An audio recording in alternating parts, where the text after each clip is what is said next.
So, you do have your party crowd who wants to start late and late.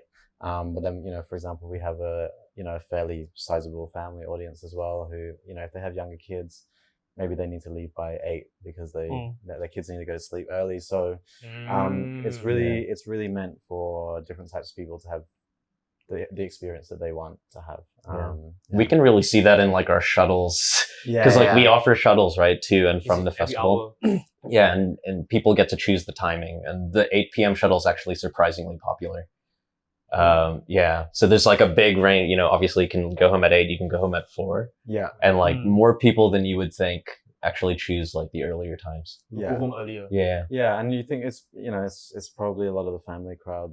So that's why we have the extended hours, just to manage the flow of people throughout the day.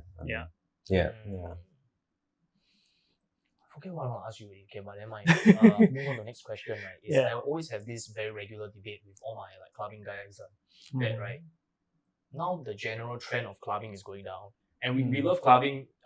I guess we all like this thing called clubbing from its traditional roots, right? Until it starts to expand to coffee party, day party, that kind of stuff, like different variants of clubbing, right? And Sunda Music Festival is another variant.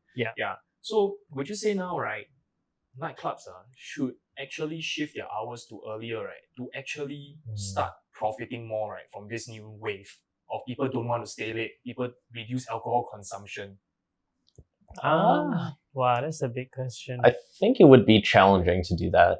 I mean, it depends from market to market, I guess, but like I just think actually clubs would struggle if they tried to open too early and expected a crowd to come.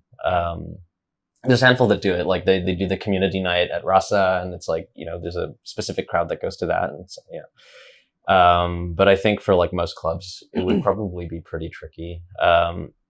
But like I actually just came from KL and I played at a daytime party at Over and Above, which is like a techno club usually. I think Over and Above is usually like hard techno one, right? So someone was this guy Johnny Vicious, right, from Even If in KL. We collaborated with him for like a daytime party. It was actually very well attended. So I think it probably is quite dependent on the market.